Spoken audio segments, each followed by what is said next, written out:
So polynomials, I always just think if you see plus or minus signs, that means it's a polynomial. And what you need to do for those when it says to simplify, again, you're going to factor and cancel. So I'm going to start with kind of a basic one and then work our way up here. I lost my list, so I will just make it up. Okay. Let's say I asked you to simplify something like this. Okay? So for this one, you're thinking, I want to factor everything and cancel.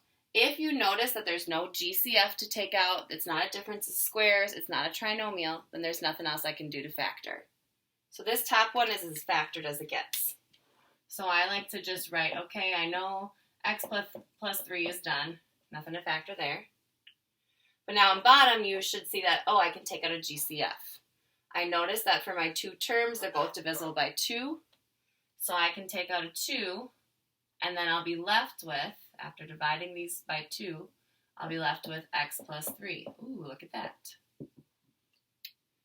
So now what you're allowed to do after everything is factored, if you see something is the exact same on the top as on the bottom, you can cancel. However, we are eventually going to cancel that. But the big thing for domain restrictions is that the domain restrictions need to be found before you cancel.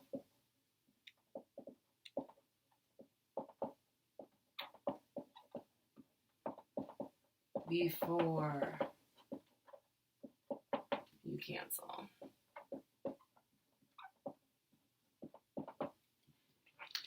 So it's stupid, but I say, I think the fun part of all these is being like, oh yes, I got something the same as on the top as on the bottom, so I can cancel. I can go slashing, cancel out the common factors.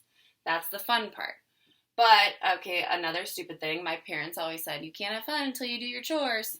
So think about the domain restrictions as just kind of like the thing you have to do before you can do the canceling. It's the thing you got to get taken care of before you do the fun part, which is canceling.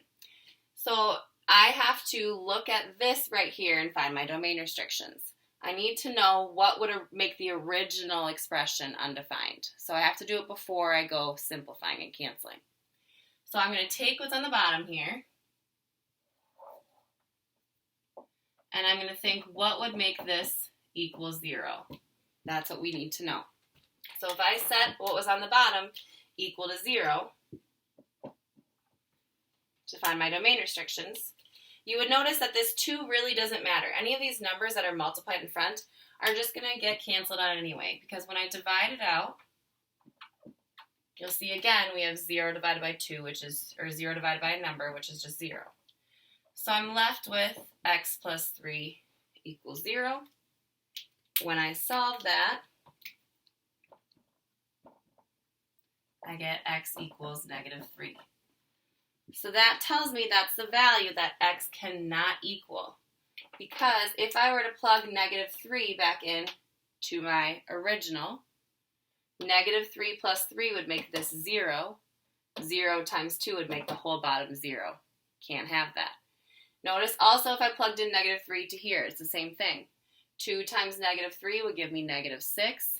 Plus 6, I would get 0. So this is my restricted value because it would make my original expression undefined. It would make me get a 0 on the bottom if I plugged that in for x. So we found the domain restriction. Now I can do the fun part where I can cancel. So looking at my expression again, after I've done my chores, I did the domain restriction, I can go cancel, cancel. And then remember, if you cancel out the entire top or the entire bottom, there's a 1 left in its place. It's not nothing. So you'd end up with 1 over 2, so 1/2. But then I need to say, as long as x does not equal my domain restriction, -3. Okay? So that would be your answer for this first polynomial here.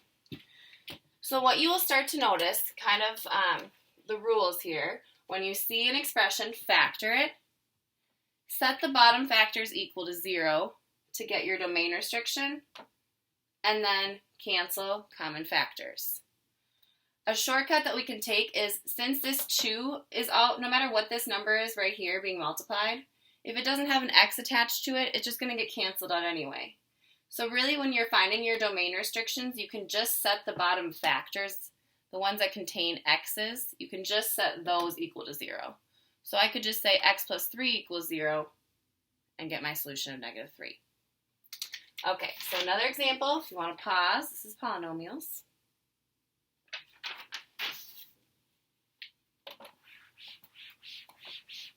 Then stepping it up one more notch. If I had something like this.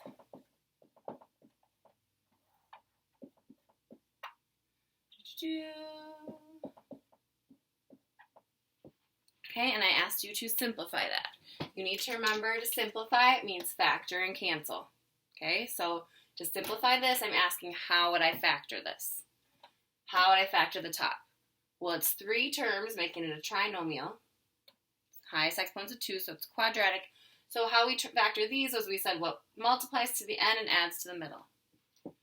So to factor the top, I would say my factors need to look like 2 sets of parentheses, starting with x's. What multiplies to 6 adds to 5. So on top, I would say positive 3, positive 2. Then on the bottom, same kind of factoring. So I'm going to do 2 sets of parentheses. Then starting with x's, what multiplies to negative 6. So that means my signs should be opposites, 1 plus, 1 minus. And then they need to add to this negative 1 that's in the middle there, an invisible negative 1. So I want to go with a positive 2 and a negative 3. So that 2 plus a negative 3 will add to that negative 1 in the middle. Okay, so I factored, and now I'm going to cancel in a second, but I have to do my chores. I have to do the domain restrictions. So at this point, this is really like what it's all about for this section. You're going to see problems that look like this. Factor the top, factor the bottom. Set the bottom factors equal to 0 to get your domain restrictions, and then do your canceling. So now at this point, I'm going to kind of take what's here, and then off to the side, I'm going to think, okay, do my domain restrictions.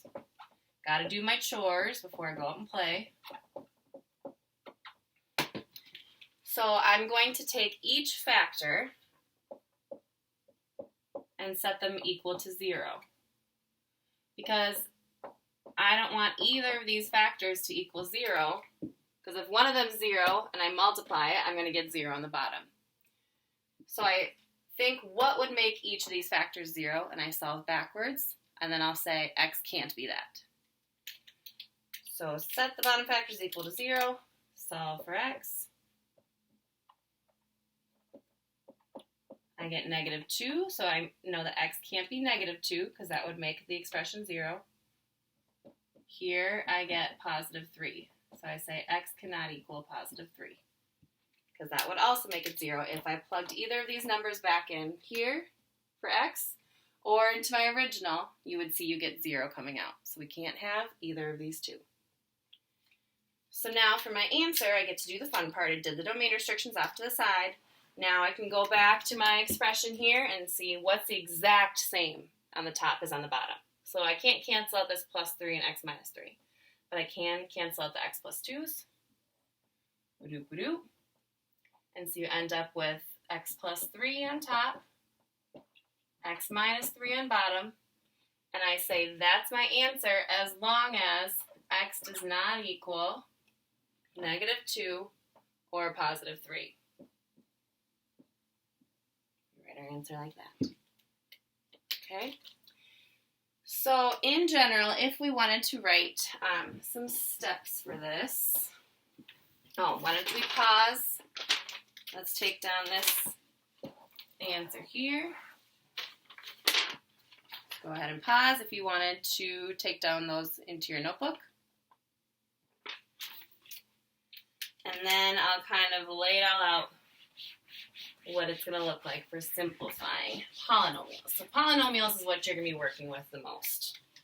So to simplify polynomials, first thing we're going to do, factor the top, factor bottom. And then remember, as you are factoring, you want to kind of go through that, the list of possibilities. So first look to see, can I find a GCF? Can I take out a GCF? If it's two terms, is it a difference of squares?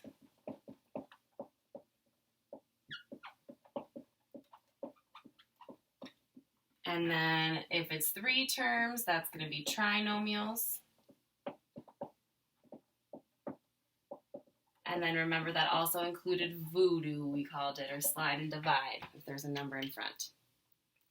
So these are the types of factoring you're going to see. So when it asks you to simplify, factor the top, factor the bottom. Then we are going to set the bottom factors, the ones containing x's,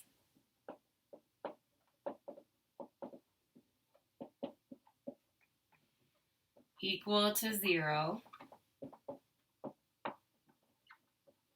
and we're going to solve for the domain restrictions or restricted values.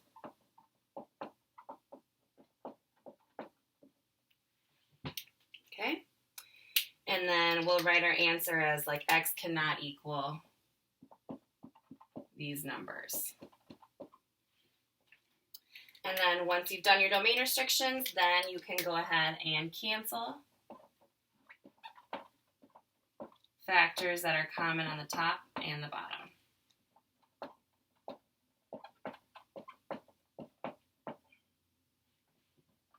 So wherever you see the same exact thing on the top as on the bottom, cancel those out. Okay. So that is what you need to know for simplifying. And then you'll see once you get to multiplying and dividing, it's really just more simplifying. There's just some extra steps at the beginning. So this is the most important thing to get down out of anything. If you are watching this right now and you're feeling overwhelmed, I just want to tell you, take a break. It's okay. It's okay if you get behind on this stuff. It's okay if you like have been working real hard and just need to take a day off. That's totally okay. So do what you need to do. This is going to be asking a lot of you for Chapter 8, so just kind of pace yourself and reach out to me when you need help, okay? So steps, if you like steps, for simplifying.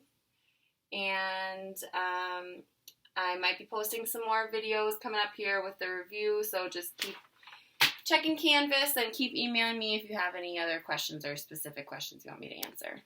Thanks, guys. See ya.